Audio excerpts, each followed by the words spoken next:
What's up, everyone? Welcome to our NBA Offseason video, where we talk about signings, trades, and everything to do with the NBA Offseason.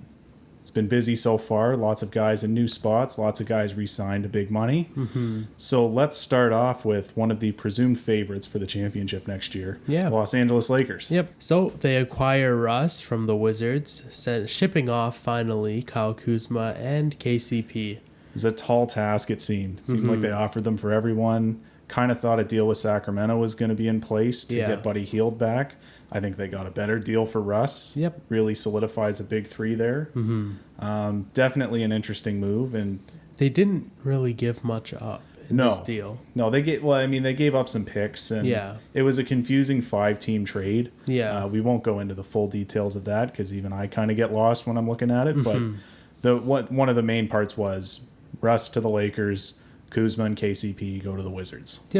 Yeah, for sure. They also go on to sign Carmelo Anthony 1 year. So think of this team a couple years ago, especially bringing in Dwight Howard, Wayne Ellington, and Monk. Those are a lot of experienced players coming together. Obviously, some ring chasing going on. I think they're all guys that can contribute too, because they even brought in guys like Trevor Ariza as well. So it's definitely not a young team. No. They have some young pieces with, guys like Talen Horton-Tucker, who they extended as well. But it's a team of veterans that are going to try to win it the old way. So there's that. It beefs them up defensively. So they'll be much more of a defensive presence. Offensively, this doesn't push them over when it comes time to, let's say, they play Brooklyn. They're definitely going to be liable at the 3-point line, so... Yeah, for sure. We'll see how that all works out. With the Wizards, they also add Dinwiddie. And Beal is staying. Beal, when we did our last video, Beal was kind of on the fence. He was open to leaving. And pretty much after we posted that video, Beal came out and said that, he wants to make it work with the Wizards. And they seem to give him a good backcourt option to play off of him in Spencer Dinwiddie. Kuzma and KCP can also still contribute, I think. I just don't think the Lakers were for them. I think obviously when you have big names like LeBron and Anthony Davis, it can get a little daunting at times. And I think they just need, because Kuzma, when he was the guy doing it, he was contributing at some point in the year, and when AD and LeBron went out. So he's very much capable. I just think he needed a change of scenery and where there's less expectations. And I think Washington's that place. Washington's still going to need to develop. So they have a solid core to do that with. Of course, they'll continue building to get to a championship level team. The Bulls pick up Lonzo and DeMar DeRozan. And they're also working on an extension with Levine. So they've definitely beefed up going into next season. And they even added guys like Alex Caruso, too, which is a solid bench option there. Still have Tomas Satoransky, another good bench option in that backcourt. Really trying to give the pieces to convince Levine that this is the spot. In our build or rebuild, we talked about it. We didn't know whether the Bulls were going to go into a full rebuild again or whether they were going to go for it, and it seems as though they're going to go for it there. And they have a decent core, right? And this is a deep team. They don't have a superstar. No. But they have guys they have a couple all-stars on this team. So they can definitely do some damage, and if they get lucky, they could go far in the playoffs. They have 3 all-stars for sure in DeMar, Levine, and Vucevic. But Lonzo Ball is capable in the right situation. He's an elite playmaker, great court vision, great passer. So this is only going to create more looks for Levine, Vuce, and DeMar. So it'll be an interesting dynamic. And I think Lonzo just needed that certainty of a 4-year contract, that someone was committed to him. He's never had that before. Lakers weren't committed to him. You never got the sense the Pelicans were either. So definitely for the Pelicans, they signed Devontae Graham for 4 years to replace Lonzo. But their focus is going to be on Zion and Brandon Ingram for the next few years. So bringing pieces that can help elevate those two, that's what I think they're going to do. And I still think that this helps them in terms of staying competitive. I don't think losing Lonzo was the biggest of deal because I don't think Lonzo fit that system. I think Devontae Graham does. He's a little more offensive minded too, which they didn't necessarily have in that backcourt. And, obviously the acquisition for Jonas Valanciunas helps them up front too. They've got a few more scoring options as well, which will only help as that's something that to ease the load off of Zion, who is also injury prone, and Brandon Ingram as well. They can really spread the touches out. Yeah, so Miami's made some moves. Miami is was probably the busiest team. Yeah, quite a bit. So they're able to re-sign Robinson and Oladipo. They extend Jimmy Butler, but they bring in PJ Tucker and Kyle Lowry. Yeah, both with championship pedigree. Jimmy Butler also raves about playing with Kyle Lowry. I still think Kyle Lowry has a fair amount in the tank still. Yeah, for sure. I was a little surprised to see him go to Miami. I know they were always rumored. Yeah. I thought, the lure of going home with the Sixers would draw him in, or even the Pelicans were rumored to get him, and I thought the Pelicans would make a strong push for a guy like that. Yeah, I thought it would have been either team up with DeMar or back home to Philly. Yeah. Those are or he would stay. Those are the two I was looking towards, but I think this is a good fit with all the moves they've made. Yeah. Kind of like Chicago, except they have that star in Jimmy Butler. Yeah. So they have the surrounding pieces, they have the depth. And this team was in the finals a season ago. Yeah. They can do it again, and they have a stronger core to, again, go deeper. So they certainly did what they had to do to compete with Brooklyn, Milwaukee. Yeah. Yeah, and those are the two front runners now. Those are the guys you're going to look to beat out for the next season. Yep. And I think they've done good moves to make them competitive. Right? I mean, there's only so much you can do against 3 stars, but we'll see how that all plays out. So with the Knicks, they're able to re-sign D. Rose and Julius Randle, and then they bring in Evan Fournier and Kemba Walker. Yeah, they also brought in other guys like Alec Burks too, so other role guys. But in terms of the big notable names they brought in, obviously Derrick Rose was one of the runners-up for Sixth Man of the Year last year. And had he been there for the full season, he very well may have won it. Yeah, very well may have won it there. Obviously, he was one of the lone pieces that actually came up for them in the playoffs. Yeah. Definitely important to bring him back. I know the team itself liked having him around. Players like playing with him, so he was definitely a good guy, a good core guy to keep as this team grows. Because we never expected them to make the playoffs last year. So I think they're also just trying to scramble to find ways to stay relevant as well and not slip down out of that top 4. Yeah. I think Fournier helps. I think he adds to the shooters that they already have.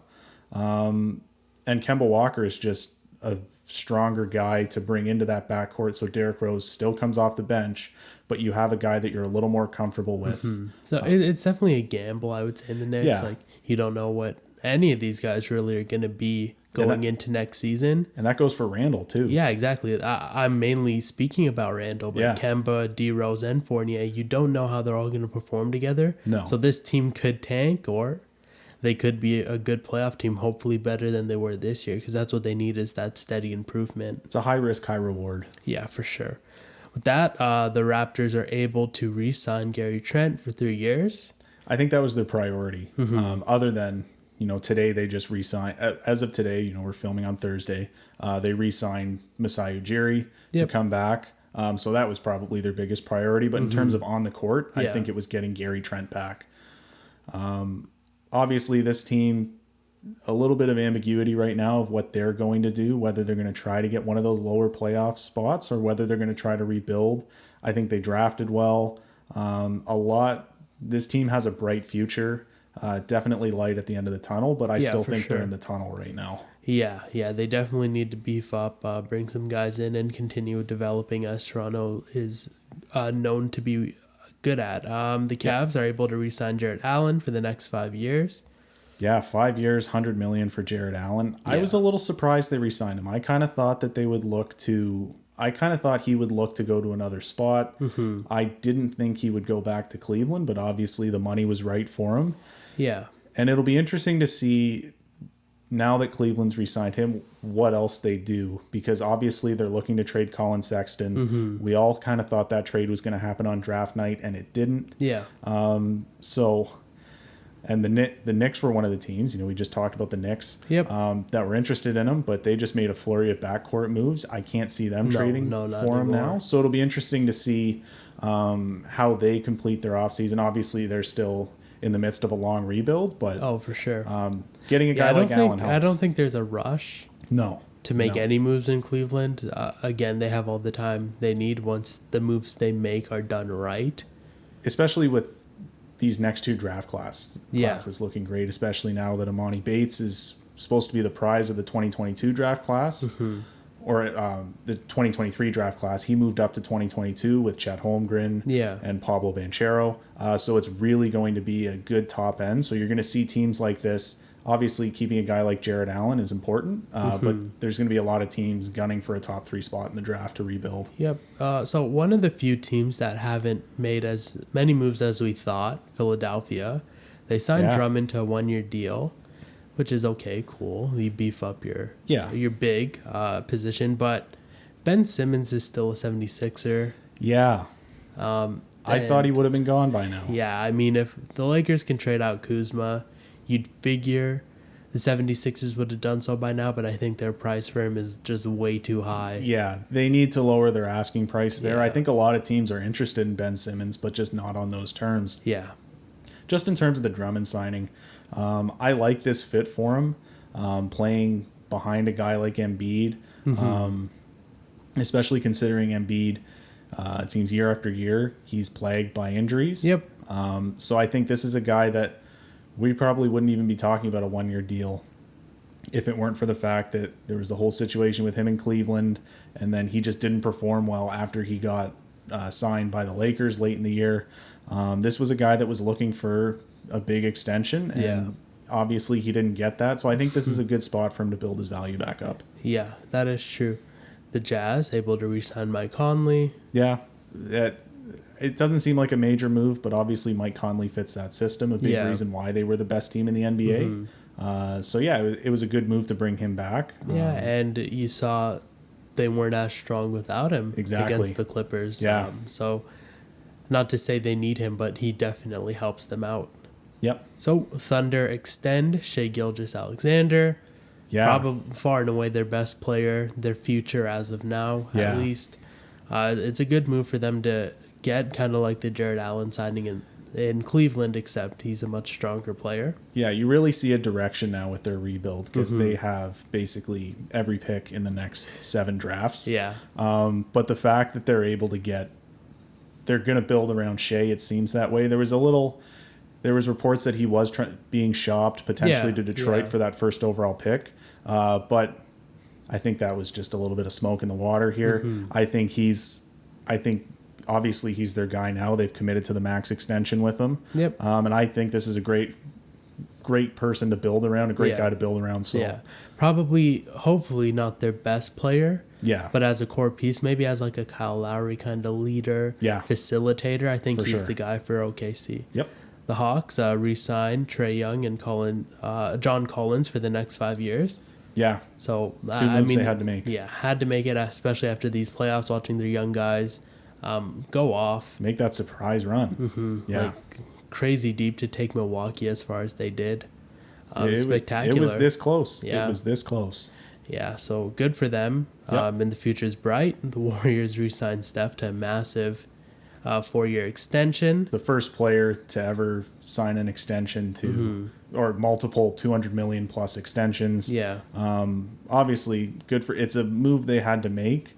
Obviously, when you sign a guy for over $53 million a year, there's going to be some question marks going around. Especially, it's his age. Is it going to age well is the biggest question. Yeah. But so far it has. He was an MVP candidate last year. Yeah, you see these moves, and I wouldn't say they're basketball moves, but they're more business moves. If you compare it to the hockey side, it's the Ovechkin extension. They're business moves. This is a guy that revitalized the Warriors, made them into what they are today, the, I guess, just global powerhouse. Yeah.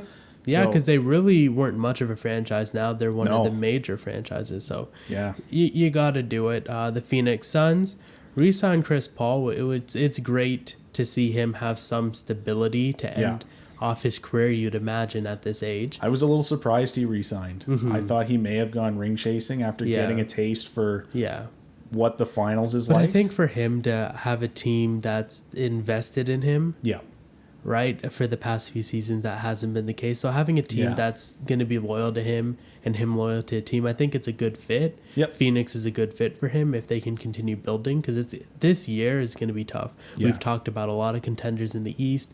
It's going to be similar in the West. Yeah. So Phoenix, for him to get his ring, they need to continue building and beefing up. Exactly. They also signed Payne, who broke out in the playoffs. He's really found a nice spot in Phoenix. Yeah. So that's one of their more minor moves that that should really pay off for them. Yep, for sure. So Portland, they re-signed Norm 5 years. Yep. But they're still shopping Dame and CJ. Yeah. I guess the Damian Lillard things are heating up a bit. You're hearing a lot of names be thrown around.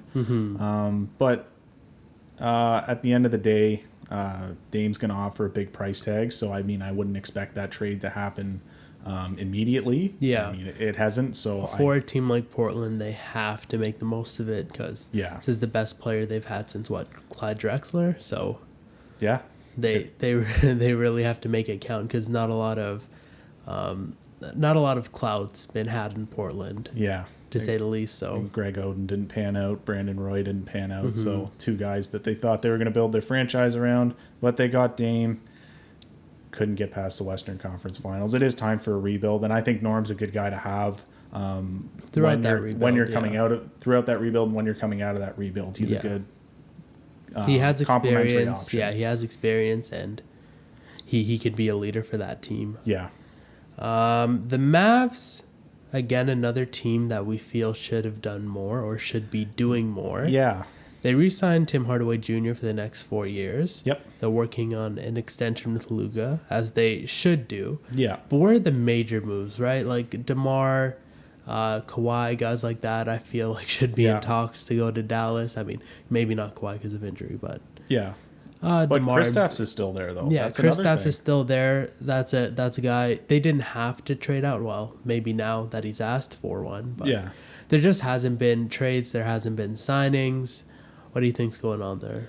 I think it's just one of those things where there's always one team that you think should do a lot more, and then they don't. Yeah. And I just think the Mavs are this year's team that I think it's obviously people want. I guess free agents probably want certainty around Luka, and obviously it's hard to really work on an extension with Luka. He's off in Tokyo right now, dominating in the Olympics. Yeah. So it's. But, I mean, Luka's probably going to retire Maverick. It looks like. It's going to be the next Dirk Nowitzki. Yeah, it's very early to say. But Mark Cuban, the way he runs his franchise, that's the situation. So I don't think that's the issue. I don't know. I think it's just one of those things where I think maybe they're overhyping Luka and what they have around him. I don't know what the situation is. You know what I mean? Like Luka did do a lot of damage, but he hasn't won a first round yet. Yeah, that's true. So they need some pieces. Whether they trade out Kristaps or they bring in a good second option. Yeah, they need to make some moves. I don't know why they aren't. They have cap now. Yeah. So I don't see why they aren't utilizing it. Yeah. It's very confusing. I don't think anybody can make sense of it. We'll see what they show up with in the regular season. Yeah. But if they don't make moves, it's obvious they're not serious about contending. Yeah. Yeah. So that's that. Last off, Clippers. What's Kawhi doing? What's he saying? I mean, it seems like he's going to go back to the Clippers. Yeah, you would figure. He's going to sign some sort of new deal. I don't know how long that deal's going to be, whether it's just going to be for the short term.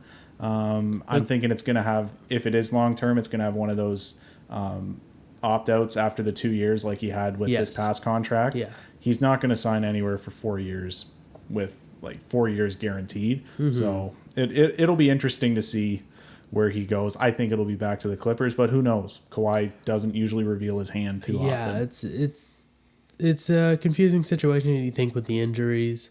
But with the way the Clippers played, I think they proved themselves to be a team you can compete with and go deep with. Yeah. They definitely revamped and found an identity this past season. Yeah. Now, that did happen without Kawhi, which does raise some questions, but when you have an opportunity to sign a guy like that, they got to do it. So if he's willing, they have to do it. If he's not, then it'll be another big free agent. Yeah. maybe Dallas picks him up, but we'll see how this all plays out. Maybe that's what they're waiting on. With that, that'll do it for our NBA offseason update. Thanks for watching. If you liked the video, give it a like down below. Subscribe so you don't miss any of our other uploads. Comment down below what you think of the NBA offseason, what you think of our takes so far. And thanks again for watching, guys. We'll see you in the next video. Peace.